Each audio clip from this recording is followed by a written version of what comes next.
Hello, welcome to KSL campus. तो जैसा कि हम जानते हैं ग्रुप डी का एग्ज़ाम अभी ओवर हो चुका है। सारे जो है कि आंसर की भी आ चुकी हैं और जो-जो गलत आंसर थे उसके लिए ऑब्जेक्शन भी रेज़ कर चुके हैं स्टूडेंट्स।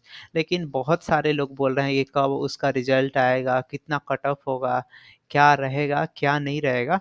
तो चलिए आज कुछ उसके बारे में बात करते हैं। तो हम किसके बारे में बात कर रहे हैं? आरआरसी ग्रुप डी के बारे में। ये मत भूलिएगा पिछले बार जो ग्रुप डी का एग्ज़ाम आया था, यानी कब 2018 में जो आया था, वो कौन आरआरबी के थ्रू आया था और ये आरआरसी की वैकेंसी है 2019 वाली, ठीक है? तो यहाँ पे हम पेन का कलर चेंज कर लेते हैं। तो जैसा कि सारे लोग बोल रहे हैं कि लगभग मतलब कितना परसेंट अटेंडेंस रहा है, तो अभी तक आपने देख चुका होगा कि एक चंडीगढ़ बोर्ड से रिप्लाई आया है 1, 2, 3, 4 टोटल कितने हुए हैं हुबली ज़ोन को लेके शायद 5 फेज़ हुए हैं।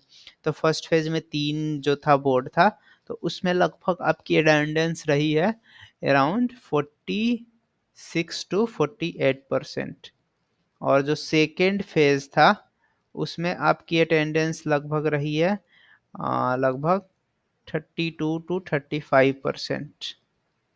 सेकेंड जो थर्ड फेज़ था उसमें 30 टू 33 और फोर्थ फेज़ में अराउंड 50% के आसपास और फिफ्थ फेज़ में अराउंड 52 टू 53% के आसपास अटेंडेंस रही है।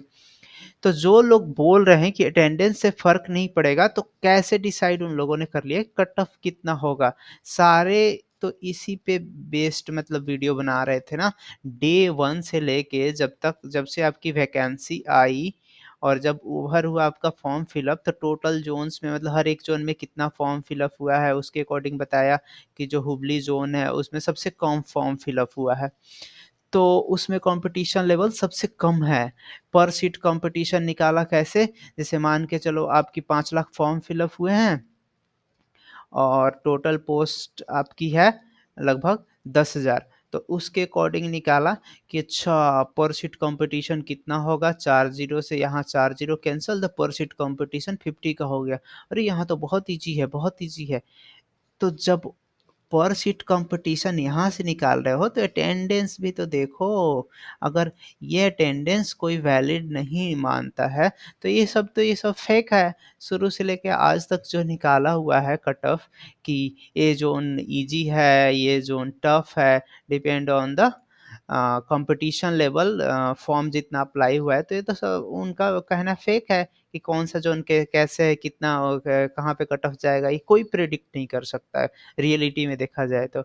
लेकिन एक अनुमान लगाते हैं सारे लोग। तो जैसा कि सब लोग बोल रहे हैं कि इस ज़ोन का ज़्यादा जाएगा, इस ज़ोन का कम जाएगा, हुबली का कम जाएगा, यहाँ का कम जाएगा, वहाँ कम जाएगा, ऐसा कुछ नहीं है। बोला जाए तो ऐसा कुछ भी नहीं है कि मतलब प्रेडिक्ट आप कर सको कि इसका कम जाएगा, उसका ज़्यादा जाएगा।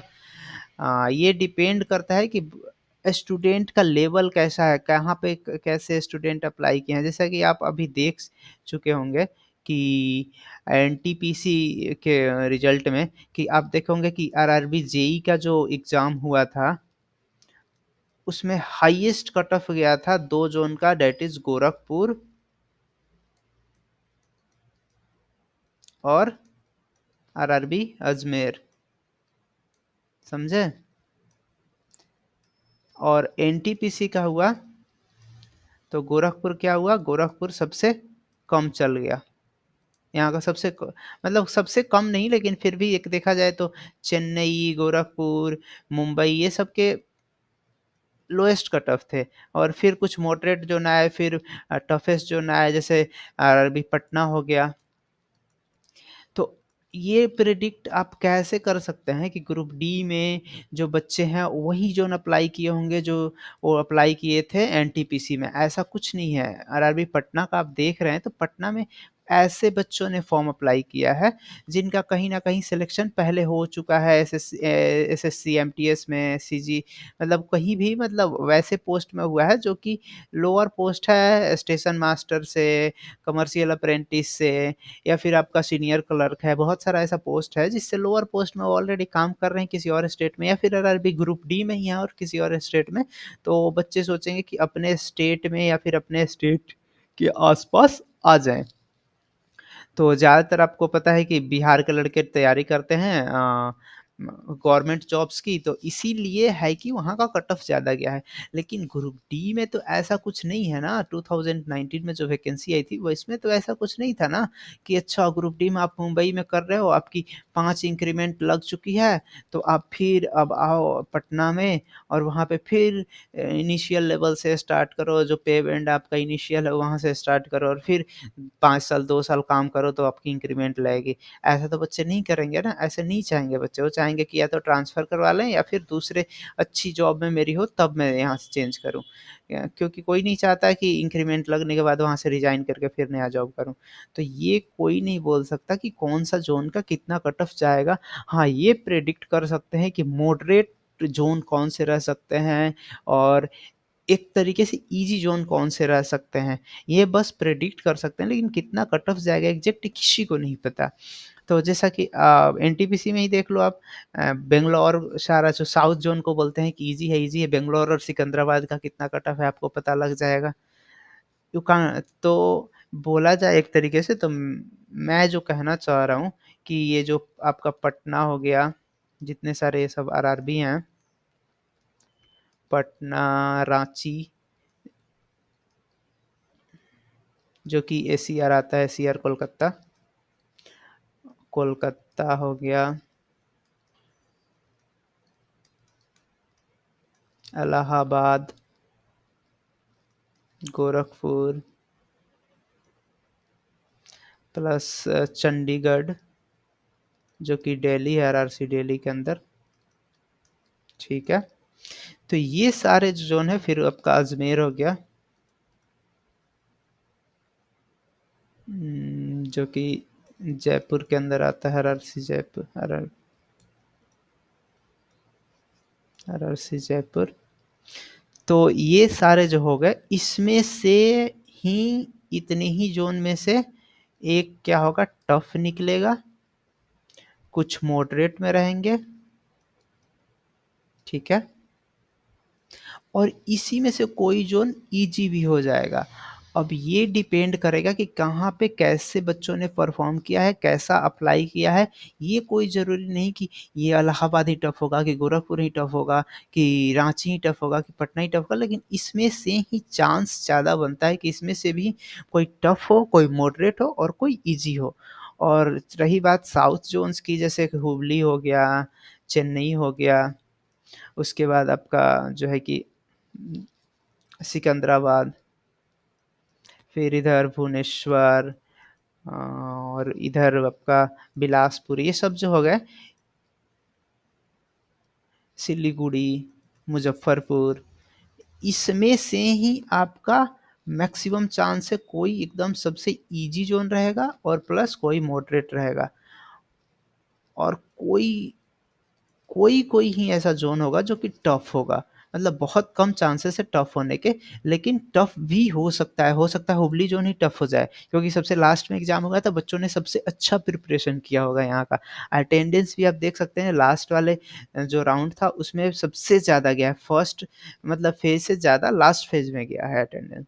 तो आप ये प्रेडिक्ट नहीं कर सकते कि कितना ज़्यादा कहाँ का कट ऑफ जाएगा, कितना कम जाएगा, लेकिन एक अनुमान लगा के चल सकते हैं।